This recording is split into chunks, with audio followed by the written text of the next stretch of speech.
If I had to pick the first 10 most useful tricks that every beginner skier should learn in their first week skiing, this would be it. For those of you guys new to the channel, I'm a professional freestyle skier for Team Canada, and I'm making content on freestyle skiing, helping you guys out and shining some light on the news in freestyle skiing as well. All right, number one thing that you need to learn for your first week park skiing, getting into park, this one is absolutely huge because everybody thinks they can just start working on tricks, start getting after it, and there are no repercussions. I know you guys on my channel are very athletic individuals in general, and you guys partake in tons of other sports, so you're decently athletic. But for those people who've just got off the couch, have done very, very little athletics whatsoever, maybe they know how to ski, you guys need to learn safety and just how to fall in general. Safety tips for the park, we have a whole video on park etiquette, you guys can go check it out. However, when it comes to falling, bailing out of a trick, rails, and jumps, a lot of people just gloss over it. And the easiest way for you guys to slow down your progression, I tell all my athletes in Slope Academy this, it's getting injured. If you guys tear your ACL, you're out for a whole year. If you hit your head, you're out for a couple weeks, maybe a month, depending on how severe it is. Breaking an arm, of course, there goes your winner. So when you're starting your park skiing journey, don't gloss over the safety and the falling aspect of it. Not inspecting features before you go try them or hit them. Not simply asking the people that are more advanced hitting the features you want to hit, what speed they're taking or what they'd recommend to hit it for the first time. And then simply just not falling in awkward positions with your arm out behind you and stuff like that. I know there's only so much we can do, but if you've ever gone to a simple gymnastics club or even rolled down a hill, you should have some general idea of how to fall safely. So keep it in mind. Number two, super important, kind of goes with number one to avoid injuries, but also goes with the rest of them to actually improve your park skiing skills in general, and that is jumping and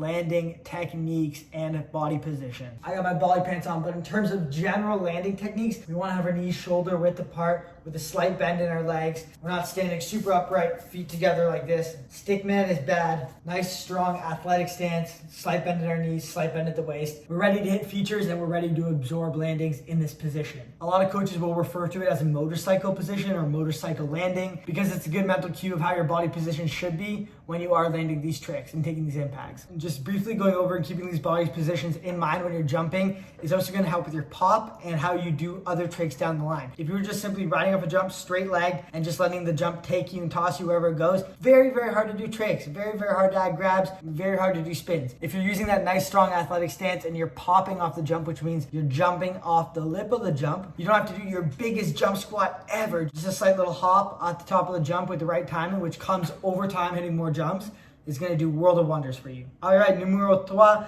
Number three, some of you guys might disagree with me on this, but I put switch skiing at number three just because I think it's more important if you want to progress your park skiing career farther down the line to get into switch skiing right away as opposed to getting into tricks. Switch skiing is simply skiing down the mountain backwards. You want to have a nice staggered stance, looking over one shoulder, switching shoulders as you go to turn. If you have a staggered stance, it allows you to see more of the mountain when you are riding and just getting comfortable with our switch skiing. We're not going to do any mega tricks yet, switch. We're just getting used to it. A little pro tip for practicing your switch skiing, simply make sure the first two runs you do of the day are on a green run and you force yourself to ski those only switch. Gonna be a super easy way for you to get in your switch skiing.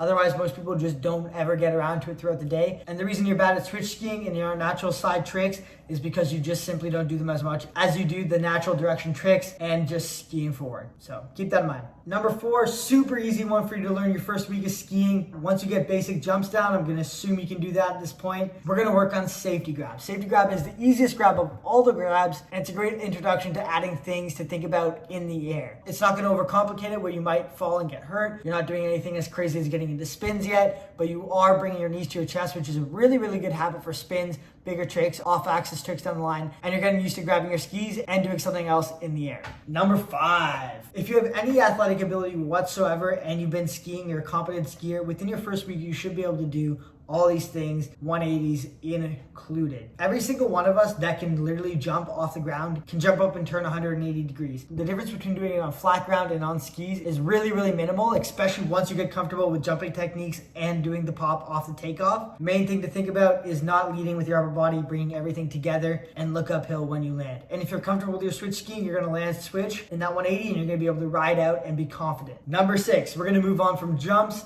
and we are going to get into boxes. Sliding your first box. Whether you want to slide it 50-50, just go straight across it, ski across it. That's a great way to start. If you're feeling a little bit more advanced, a little bit more comfortable, you can start doing maybe some shifties on the box, getting into the idea of hopping fully 90 on or hopping on forward and then shifting your body to go 90 degrees on the box. Obviously, we're prepping going 90 degrees on the box to work up to rails down the line. One thing with hitting boxes and rails, same as hitting jumps, you want to have that strong athletic position, and you want your feet shoulder width apart, your skis shoulder width apart when you're on this box, when you're on that rail. On to number 7, we're going to keep things up a notch with the jumps. 360. 360 is a super easy, super fun one that you guys can all learn within the first week, and it's not high risk, especially if you're doing off those side hits, really small tabletops in the park. It's going to be a great place to get your confidence up and get started. 360 is same as 180s. We want to make sure we're setting with our whole body, not just our upper body, leaving our skis behind, and we want to bring our knees up to our chest with the jumps big enough. And the main thing is to make sure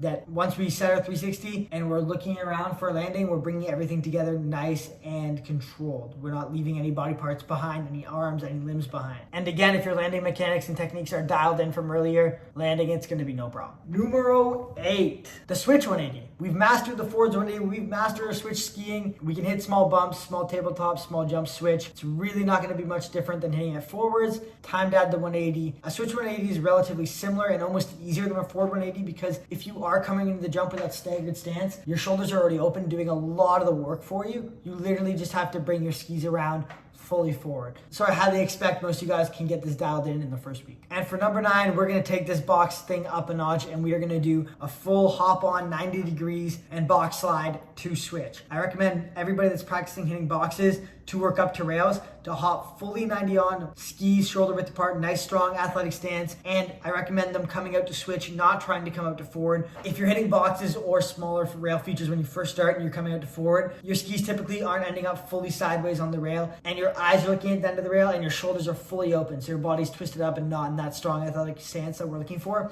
If you're doing these box slide to switch, odds are you're hopping fully sideways on and your shoulders are staying squared off at 90 degrees coming out to switch. And last but not least, we're not going to do a 540. No. We're going to find the easiest, widest, biggest, best tube in the park. Hopefully it's a ride-on tube. Maybe it's a small metal rail that's wide, like 6 inches or something. That's perfect. And we're going to hit our first rail. We just did it on box, literally the exact same thing. Find a very similar feature, maybe a wide tube, a wide rail, like I said, and get after it. If you want to learn these 10 things on snow, but you need some feedback, help, coaching, or maybe just some guidance along your journey, check out Slope Academy down below. It's an online coaching community that I run with a bunch of other pro skiers, giving you video feedback, teaching you guys every single day. You can try it out for free right now. Deuces.